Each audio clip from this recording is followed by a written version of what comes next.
Hey everyone, it's Simon from Siphon TCG. I did get the bird out of the air though. But thank you guys again for letting me grace your presence once again. And we're back out with another YouTube video. We're doing week 2 of the R10 rankings. And we've had, the World Premiere, we've had pre-release week, and we have a couple weeks of the RTN. So let's see what the meta looks like. And as usual, we'll have my usual rankings. We have our top meta decks.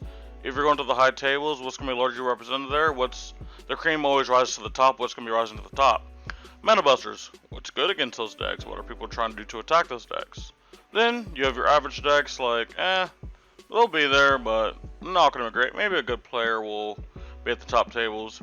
You have your rogue, not quite there on power level, but it will still have some representation, just needs something. Then we have worse than a copper token, which we already know Zaylia's going there. So, yeah, that's already done. But what we're actually going to do is let's compare this week to last week's, which actually I think it was 2 weeks ago.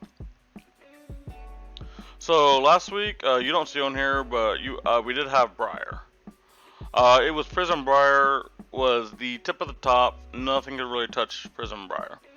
Then we had our Meta Busters as Bravo, Odin, and Katsu. These were the decks that if you want to try to attack the top decks, I think you should have taken one of these decks. Then you have your Rogue tier. You have your Dorinthia, your Kano, your I almost said Levia. Heck no, not Levia. Lexi, Rhinar, Dash. Then we have our Levia Viscerai. Then we have the tier of We Don't Know. Of the new Uprising Heroes being Phi, Dromai, and Islander, which we now do have some information on, and we will talk about them. And then I had worse than the Copper Token, being obviously the Blitz heroes that were in there, Azalea, and obviously heroes that were not legal. So, how does it look like this week? Well, obviously, Azalea still, unfortunately, is just dog water. Do not play Azalea, or I will hurt you. First, we have on this Kano. Where's Kano at for me right now?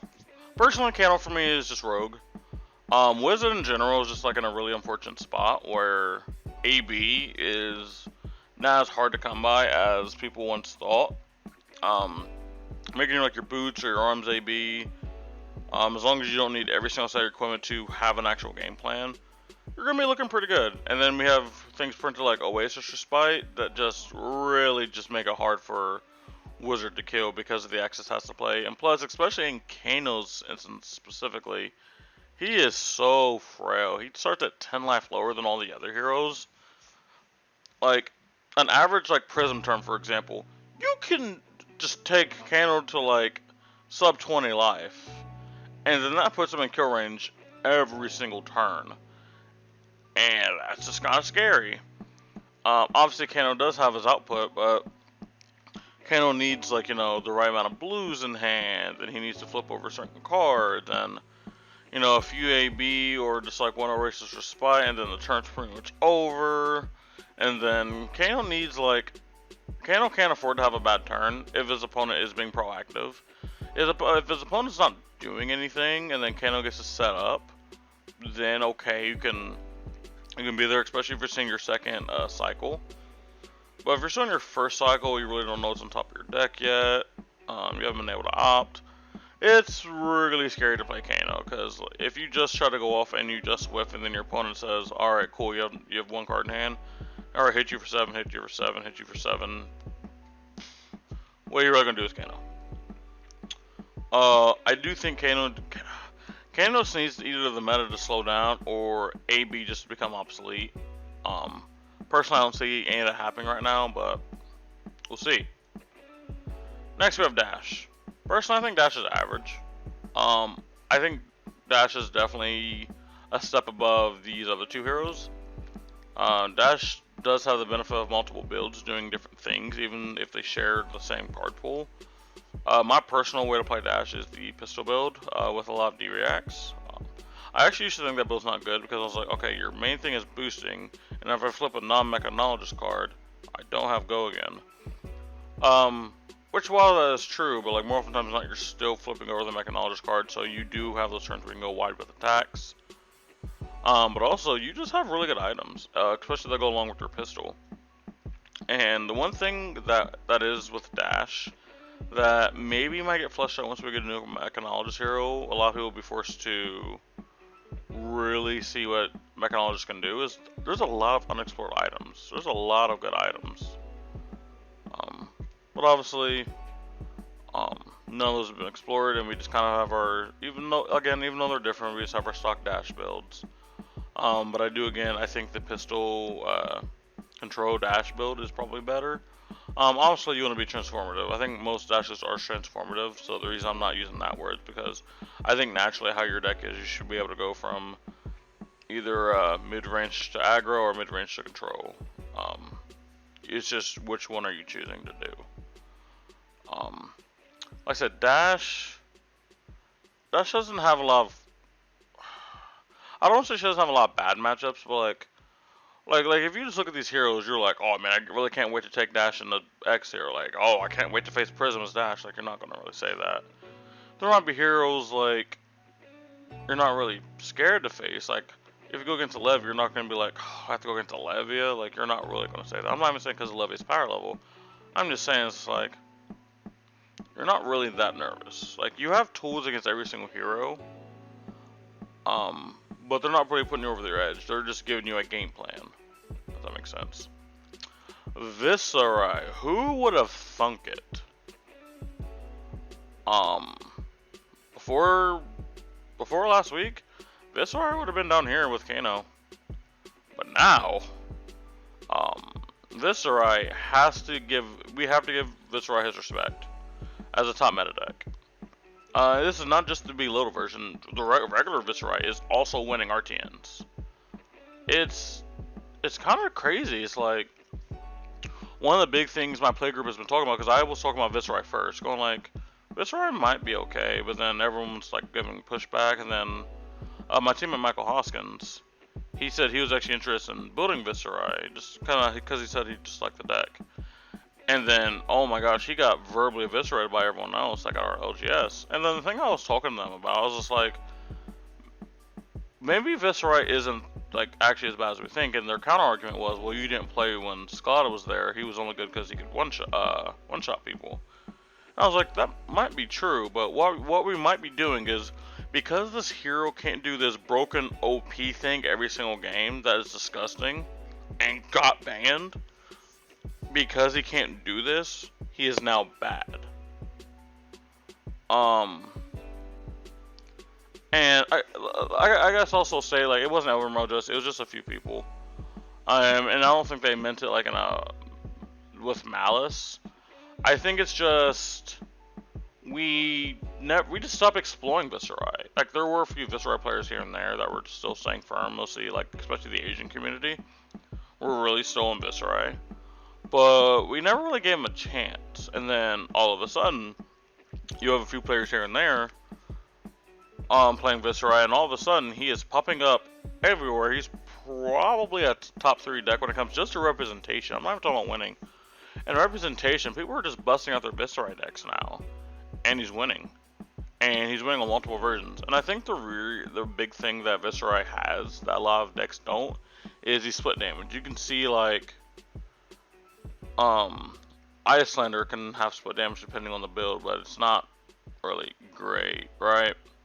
You have Briar who does split damage here and there, but it's mostly just physical and just a little bit of arcane sprinkled in. You literally will get, alright, I'm going to attack you for 6 physical, which isn't a lot, but then you can have 7 rune chains backing up, or even if you just want to do 4. It's like, that's 10 damage, right? And how are you blocking that? Well, I'm going to block with physical cards in hand. Well, now you're just taking the arcane, and maybe still the physical is coming through unless you have 3 blocks. Alright, well, let me use my AB. Well, now you're probably taking some of the physical. And if you manage to somehow get rid of it, well, you probably use 2 to 3 cards in hand. So then your bite back to Viscerai isn't as big. Now, I think one of Viscerai's biggest problems is he forces him to block with multiple cards. It can get a little bit worse. Viscerai is not a deck that relies on the 5-card hand, but it really enjoys at least a 4-card hand. It can still do 15 damage turns with a 4-card hand.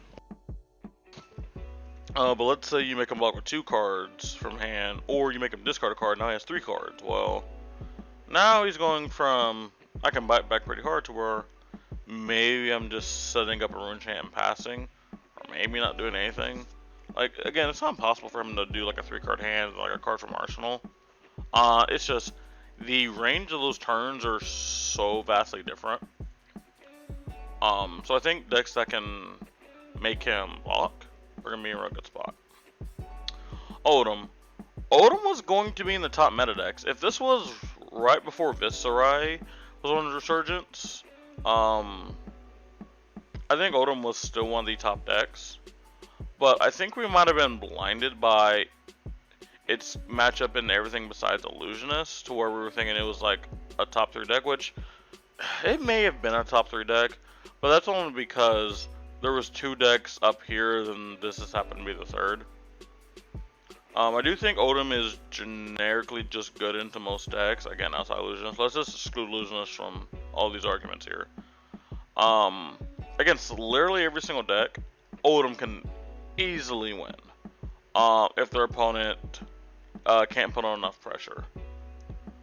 I think the way you can beat Odom is like, you know, deliver mixed damage.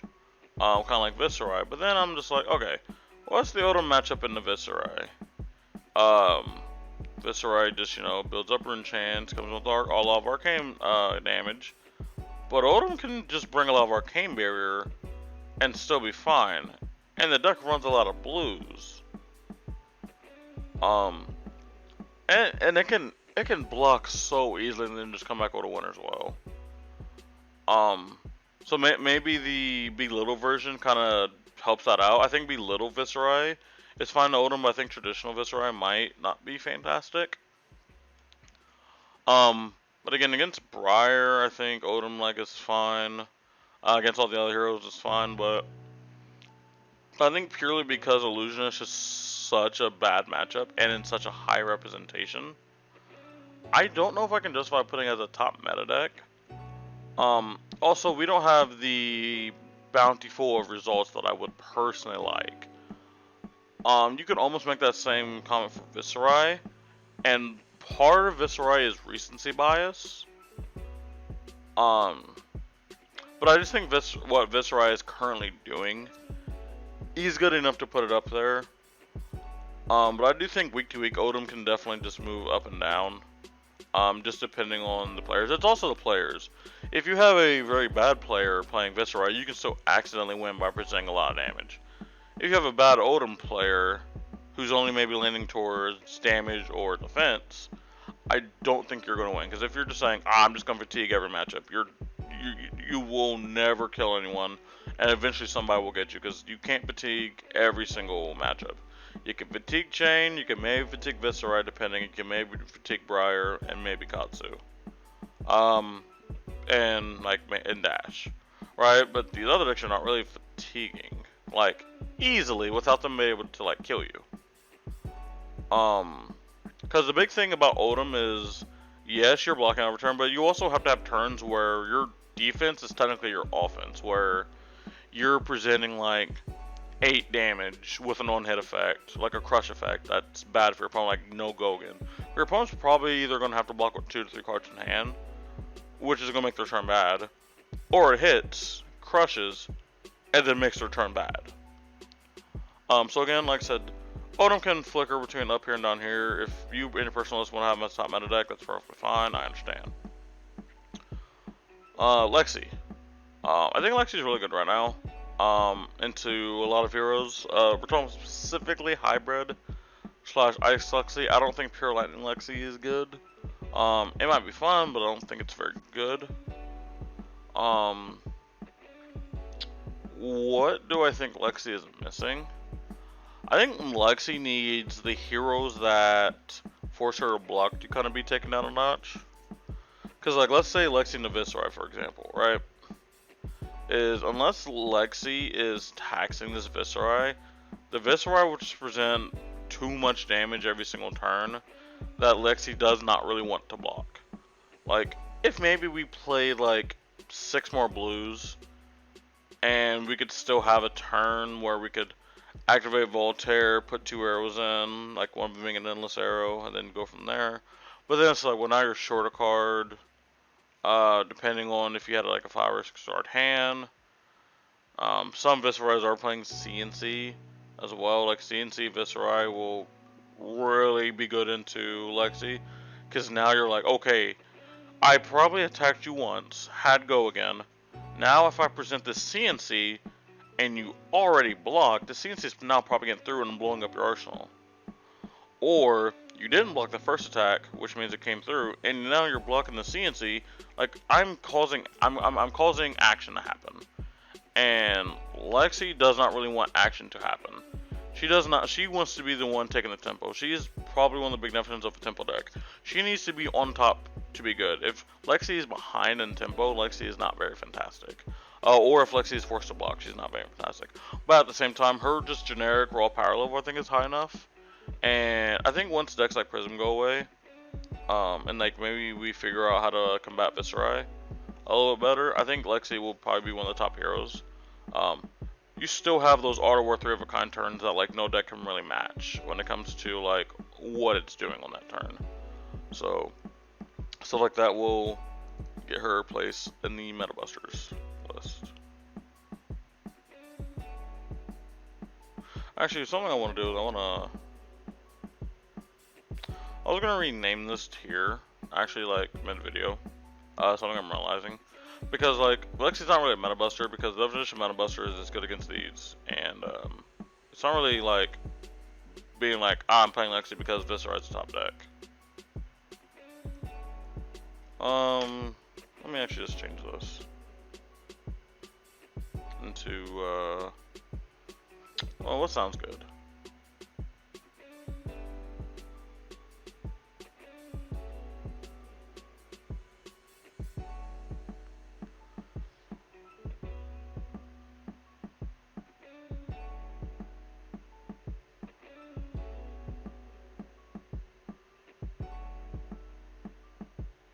Ah, you see, you thought the video froze, didn't you?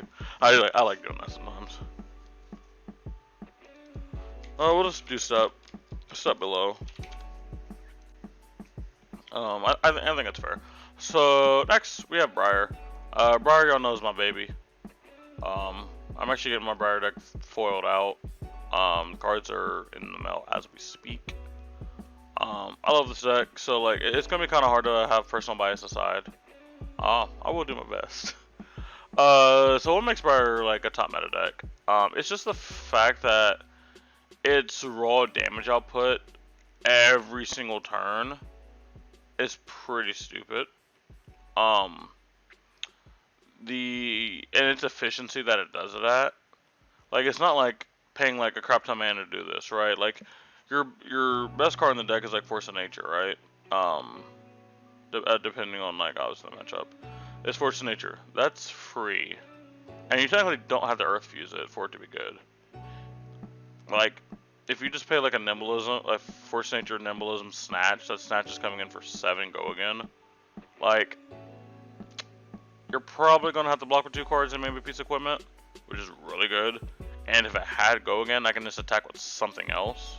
Because I only used 2 cards, so I've only used 3 cards so far. And I have a card in Arsenal and a card in hand. If one of those hit, we're off to the races there.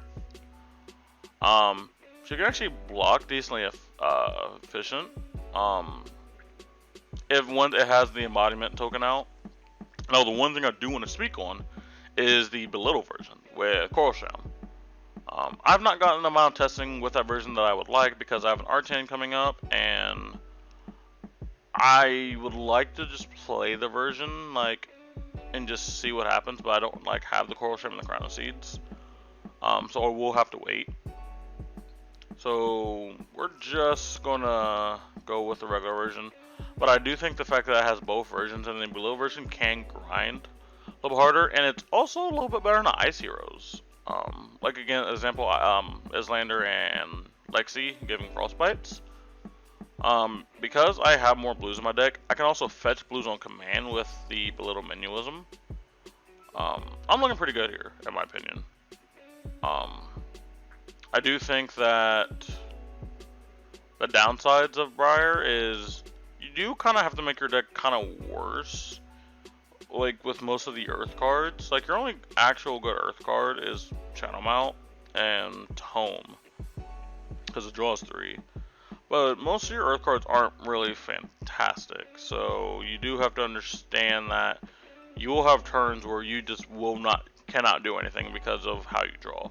I do think like there's not a lot of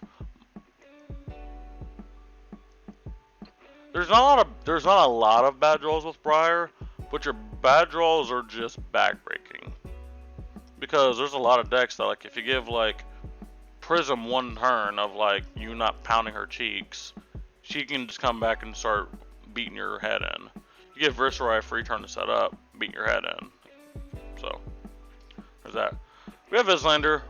I'll put her in the same tier as Rogue as much as it hurts me. I love Islander to death. My Islander's actually upstairs with my teammate.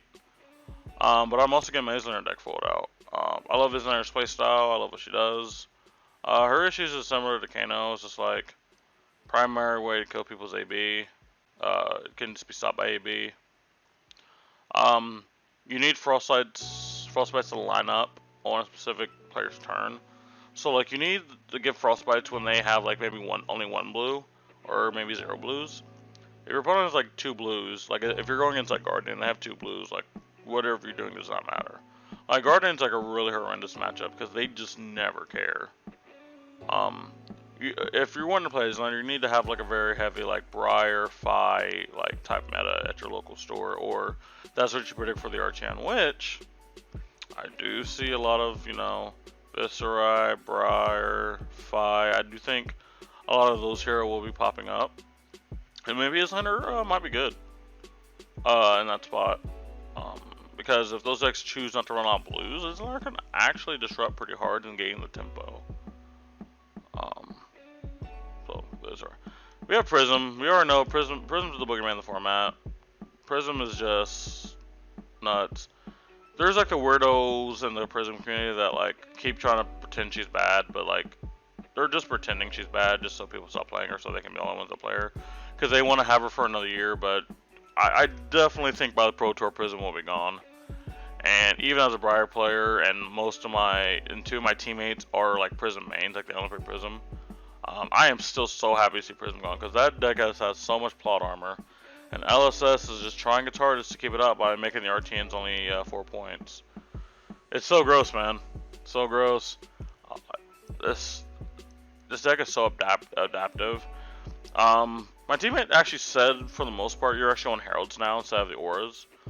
But it's just the pure fact that, like, without changing your deck that much, you can just flip playstyles, or you can even have this, like, switch between playstyles in the same match. You're adaptive like no one else. It is wild how adaptive this deck is. Like, and the issue is, like, we have bad matchups in the same tier. So, like, here, I'll give you a sneak peek here. Dromai also, I think Dromai's gonna be up here. I almost wanted to put it up here, but I do think, like, the weakness of the dragons, just being able to give on hit effects, might be not fantastic, and if you can control Warch, doesn't do much. But you have Dromai and Prism all up here, and then you have all of these matchups, excluding Odom, that we're going to have near them, and they're still just crushing everyone. It's absolutely insane. That you can have bad matchups surrounding you and still win. Deck's wild. We have Bolton. I really thought Bolton was going to be better. Like, even though I ranked it low, I was like, okay, the Bolton players will come out and show everyone now the deck is good. The Bolton players came out, but didn't show the deck was good. I think Bolton's big issue is it's not faster than the aggro decks, because it's a combo deck. But the Saber Dex is a combo deck, right? But you're not comboing faster than the aggro decks can kill you. And if you are ever made to block twice in a row, you will never win that match. And the fact that half of your turns are just like E potion, that's it. You're never gonna do anything. Like, Bolton has to like try to charge every single turn, right? Because you need like a lot of stuff in your soul for like your big turn. And if you don't do that, and you're just blocking out, which here's the thing, Bolton in very mid-range or control-heavy format can just be like attack, charge so, block out with hand, attack, charge so, block out with hand, until he's ready to pop off. But like you're just not you're not able to be afforded that when you have decks like Prism, Briar, and Viscera just running around just killing you. You're going to be forced to block, and you are not faster than them. So Bolton's going to need to pick up some speed, or the decks to slow down for it to be better. Levia, as much as I want to put it here, it's 1 on RTN. We do have to give it some respect here. Its damage output is pretty high. I personally rate it very low in my own personal list, just because it's a little bit of bias, because I just think brutes are just bad. But you don't accidentally win an RTN. Even though an RTN isn't like the highest form of competition, it is high enough to where like, okay, it has to be at least respected. Now, Visalia was an RTN, which maybe before this video hasn't, but maybe by the time this video's out, it has. We can relook at it. But I just don't think it's fantastic. Like, I think it's just like slightly like better than like Azalea. Look, I don't want to put on the same list. Like, I think the difference between Levy and Azalea is big enough, but the difference between like Levy and like the rest of these rogue heroes are like huge as well. So I don't have much to say about Levia. Just I don't recommend you play Levia unless you're a Levia main or just hate Prism. I don't know. Fi's gonna go on S. Or top meta decks. So my initial thoughts about Fi was it had the ability to go very, very wide, and I mean very wide, but not really present a lot of damage or no hit effects.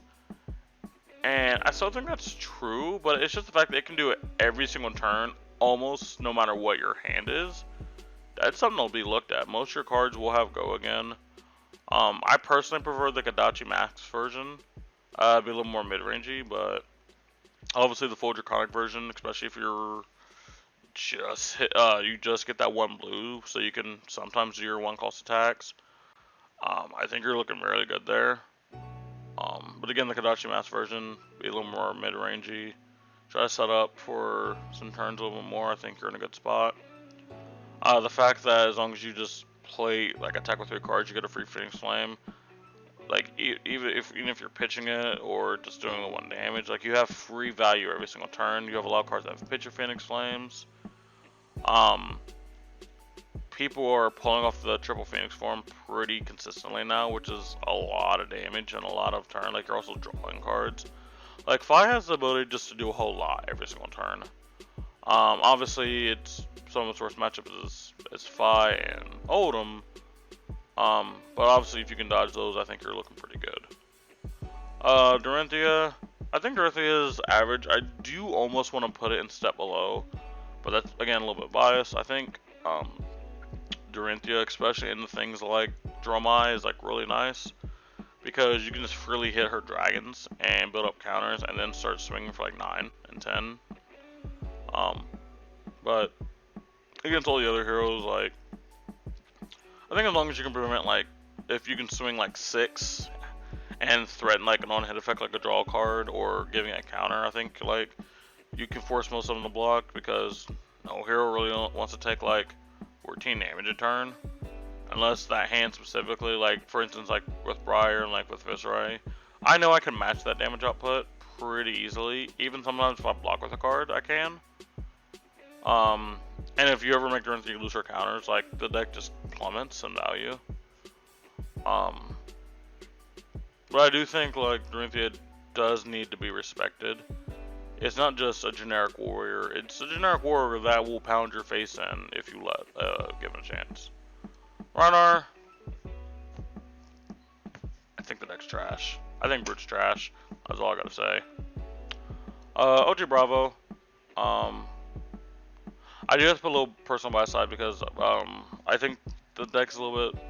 No, I don't think the deck's super amazing, but I do think that at a hint of a good Bravo player, especially with how they deck, if you run a lot of blues, then these ice heroes aren't really going to do anything against you, and then you can present a lot of damage a turn, and the ability to block, and you have 2 really good versions. You have a very aggro Bravo that wants to try to high roll you and dominate big attacks every turn, And then you obviously have like the very fatigue heavy Bravo that's want to just stall you out. It's similar to Olem, but obviously just doing a few things different. Would I ever personally play Bravo? Not this current moment, but I do think that if you do have a Bravo player at your locals, like definitely like be wary of them, because Bravo can do some really dumb stuff. Last we have Katsu. I think Katsu's average. I think the thing that's keeping me from above average, and like the difference between him and Katsu, Fi rather, is Katsu can actually present on hit effects and go a little bit taller than Fi, but the issue is like a lot of your cards are depending on combo. Like Fi can just spew out attacks, and like a lot of times it doesn't matter like what's being attacked when. Like with Katsu, there's a little bit of a delicacy to it. You need things to line up a little bit well. But I do think like Katsu's good. Like Fi is better, but Katsu definitely is good. Like I would actually put it like at the top of average. Like if I was to like put these things here, like it would be the top of average. Like maybe a few percentage points below, like going up to step below. So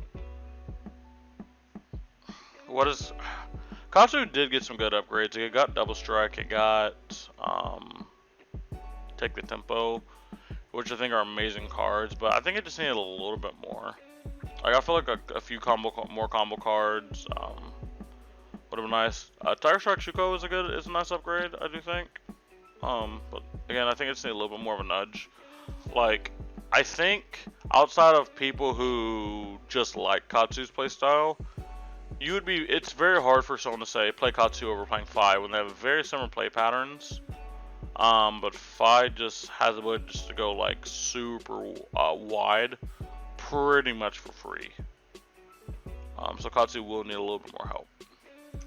Alright guys, that's gonna be the video. Do you agree? I think everyone will agree with this, by the way, except the three Azalea players in the whole entire world that think Azalea is good, but we just don't listen to them. Azalea's poo poo. But hope you guys like the video. Make sure you guys like, favorite, and subscribe. If you guys are on Twitch, follow the channel.